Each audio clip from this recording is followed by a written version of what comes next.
A SAF pra tu enxerga como um alívio no fim do túnel? Dá a tua opinião geral sobre SAF. Tu tem ainda alguma dúvida? Tem alguma coisa que tu ainda fica meio assim? Qual é a tua visão de maneira ampla mesmo? Pode até falar com detalhes sobre SAF. Cara, eu tenho medo como qualquer coisa. Não tem como você ter certeza que algo vai dar certo. Não tem, igual a gente vê o Osório dando entrevista, por exemplo, que fala não, que o Vasco vai brigar pelo Mundial, vai brigar por Libertadores, não sei o quê.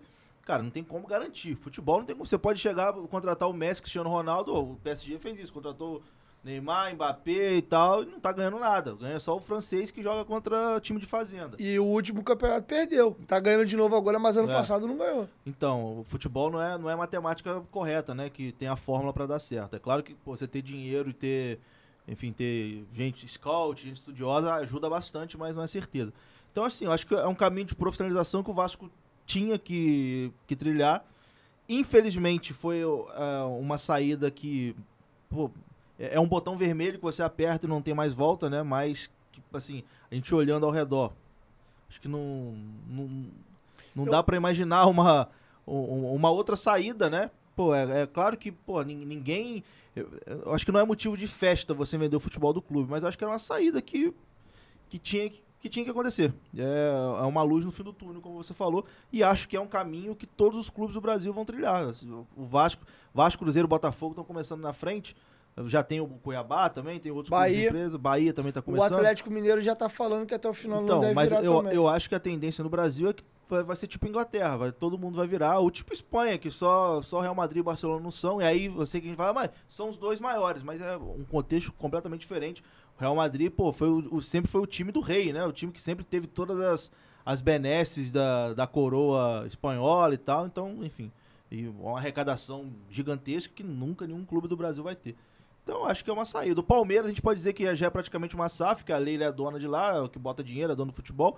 O Atlético Mineiro também é uma SAF informal, né? Com o Menin botando dinheiro lá, o pessoal da MRV. Os 3R, na verdade. Então, a tendência é que depois até seja comprado oficialmente. Eu acho que é um caminho que vai todo mundo trilhar. A gente já viu o Botafogo aí.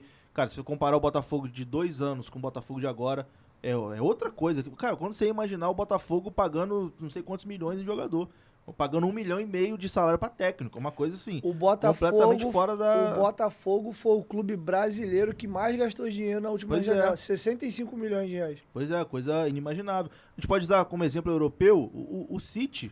O City há 12 anos atrás não era nada, pô. Era um time que ficava igual o Vasco aí, mas não tinha a história do Vasco. Mas ficava aí subindo e descendo, não sei o quê, e depois virou aí uma potência na Inglaterra. Não consegue ganhar uma Champions porque essa pipocada aí contra o Real Madrid. Mas eu acho que é um caminho, cara, que não vai ter volta. O Vasco tá meio que saindo um pouquinho na frente, mas daqui a pouco acho que todo mundo no futebol brasileiro vai virar. Talvez um ou outro ali não vai, mas eu acho que... Uma situação importante, por exemplo, o pessoal diz muito, por que o Flamengo não vira SAF? O Flamengo já tá pensando. Eu vi o Mauro César entrevistou salvo engano, acho que foi o BAP. E na entrevista ele falou que assim, agora eles não vão fazer, por quê? Eles estão caminhando bem com as pernas dele e estão vindo esses players novos aí, Cruzeiro, Botafogo, Vasco e Bahia, se realmente concluir as suas SAFs, e o Atlético anunciando no final do ano, porque assim, hoje eles nadam de braçada, mas a partir do momento que esses clubes virarem também, eles podem chegar num nível do investimento ser muito alto, do Flamengo estar no mesmo bolo, ele não conseguir mais competir como ele compete, ao chegar ao nível até de passar. E aí, qual é a barganha que eles pensam? Se isso realmente acontecer, todo mundo tiver uma subida de chegar aqui no nível que eles estão hoje, ou até mesmo ultrapassar, eles vão se ver obrigados a abrir a deles. E o diferencial é que o clube está estruturado, eles lá, gostemos ou não, tem a maior torcida do Brasil, e aí vão vender a SAF deles até por talvez num percentual menor, mas talvez até por um valor maior. Então, a conversa interna já existe. O São Paulo hoje é um clube que internamente discute SAF. Então, eu começo a enxergar que é um caminho um pouco sem volta. E por que eu acho que é um caminho sem volta, Juninho? Por 2 motivos.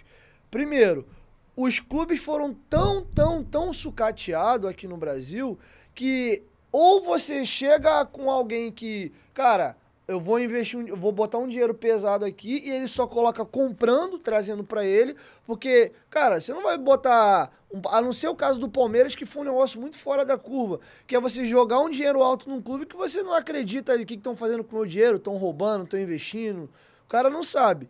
Ele não tem controle, então ele prefere comprar, ter pra ele e aí ele vai administrar. E o bizarro que a gente discutia, olha como é que a mentalidade da gente era tão retrógrada. A gente discutia quem tinha a menor dívida. Você não via um clube, tipo lá, sei lá, o Corinthians, porra, não tem dívida. Não, todos os clubes tinham, e era assim, 100 milhões, 200, 300, até a gente chegar ao primeiro caso no Brasil de bater o bi, que foi o Cruzeiro e o... Primeiro foi o Atlético e o Botafogo, e o Cruzeiro chegou lá também. Então, assim, a gente normalizou como se fosse uma coisa, normal, todos têm dívida, o que muda é o faturamento, mas ia chegar num momento que esses clubes iam pro limbo. E aí, o que aconteceu? Um Atlético Paranaense, que até então era um clube médio, um clube local ali do Paraná, que não era nem o principal clube, que era o Curitiba fez tanta cagada, o Atlético Paranaense se organizou tanto, que parece que o Atlético sempre foi o gigante, lá do Paraná, e o Curitiba que era o emergente, quando é o contrário. E você vê um clube igual o Atlético Paranaense, talvez com o estádio mais moderno do Brasil, paga em dia, o CT do Caju é surreal, um estádio que fecha aí o caramba 4. Então assim, e você vê o Vasco que teve que fazer um CT com o torcedor se mobilizando para fazer um crowdfunding. A gente parou no tempo. O Vasco parou totalmente no tempo. E a questão toda é dinheiro, né, cara? Futebol hoje em dia é dinheiro, não dá pra fazer igual antigamente. O Vasco ia... Pô, eu vejo muita gente falando, em 97 o Vasco tinha ali o Edmundo e o Evaí, e aí montou o time todo pegando fulano do Americano, fulano do Madureira. Meu amigo, tu fazer isso hoje em dia, tu vai, com todo respeito ao Americano, Madureira, o Bangu, tu vai cair, pô. Não tem como. O futebol hoje é investimento. E, enfim, o Vasco precisa de dinheiro pra investir, e quem tá sinalizando aí que vai colocar dinheiro é a SAF. Então é um caminho que... E ainda tem um outro detalhe, que, por exemplo, o faturamento dos clubes aqui estão subvalorizados, porque eles não se organizam numa liga para fazer o negócio crescer. E no atual modelo não vai fazer nunca, porque o Flamengo quer puxar para ele, o Corinthians quer puxar para ele, o Vasco quer puxar para ele, o Atlético quer... Eles ficam o tempo inteiro brigando cada um pelo seu, que nunca conseguem se fazer nada. Quando você tem clubes com donos, o dono pensa em dinheiro, ele pensa no bolso. Então ele vai pensar em fazer um negócio que eu quero ganhar mais dinheiro, então vamos ceder a todo mundo. A cabeça, a mentalidade é diferente. Então acho que esses dois fatores são primordiais para a entrada das SAFs. É uma profissionalização maior, é levar o negócio mais a sério, e também essa questão de você não vai ver o Vasco, não sei, não é hecatombe, ele revela 3 Neymar no mesmo ano, e quando revela esse cara, ele não vende pelo valor que deveria, ele vende por 10 vezes menos do que o jogador realmente deveria ser vendido. Porque precisa pagar as contas, né? Se não vender, vai atrasar tudo. E quem tá comprando sabe que o clube tá lascado e bota pé no pescoço, isso, não, tu vai aceitar isso aí mesmo, e sabe que aceita. Então não vejo muita saída. Além do mais, essa política do Vasco que eu vejo como uma coisa insolúvel.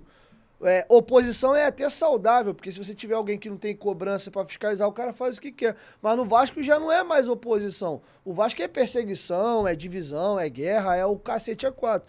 Então eu não vejo muita saída. Então eu acho que o futuro do futebol brasileiro, de uma maneira geral, é realmente esse. Até hoje, quem sustenta um pouco de não, por enquanto ainda não, em algum momento, quando os outros começarem a organizar, o cara vai falar, cara, eu já não tô mais nadando de braçada, subiu todo mundo. E isso é bom, porque a gente vai passar a experimentar, se realmente der certo, o que a gente vê fora. Você vai voltar a ver um campeonato brasileiro com 10 clubes bons que você não sabe quem vai ganhar. Por que o campeonato carioca virou um campeonato ruim que você não quer ver? Porque você tem 3 times horríveis e o Flamengo muito mais forte do que os outros, e os pequenos que antigamente davam um trabalho do caramba, fazia jogo duro, ia às finais, revelavam um jogador, também sumiram. Não consegue bater de frente nem com os horríveis. Então assim, ficou ruim. Ano que vem, vamos supor que o Vasco realmente passe e já monte um timaço em janeiro, o Botafogo também e o Flamengo.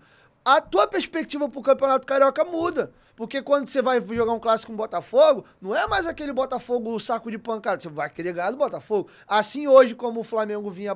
Ontem o Botafogo ganhou do Flamengo. Então você vê a coisa começando a mudar, fica bom, o produto melhora, fica bom pra todo mundo. Eu uso muita analogia, eu era moleque quando São Paulo ganhou 3 brasileiros seguidos. Chegava uma hora que eu falava, brasileiro é o cacete, essa merda vai começar, o São Paulo vai ganhar, vai botar não sei quantos pontos na frente. Era chato. E o flamenguista que até 2019 não ganhava nada, você tem aquela, não, eu quero que o meu time ganhe tudo, até tu ganhar. Quando você entra nos campeonatos sabendo que você vai ganhar e qualquer coisa diferente disso é crise, chega uma hora que também fica ruim, porque você já não tem mais a competitividade. Você ganha o jogo é obrigação e se tu perde é crise. Esse cenário também é ruim. É bom quando você ganha de um time que, caraca, mano, ganhei do time tal, o time é bom. Quando você bate em bêbado, é igual a história do vestiário da Vasco TV ontem, você falou, porra, os caras estão vergonha na cara não, fazendo festa porque ganharam do CSA. É esse tipo de pensamento que acontece quando a gente tá enfiado nesse cenário.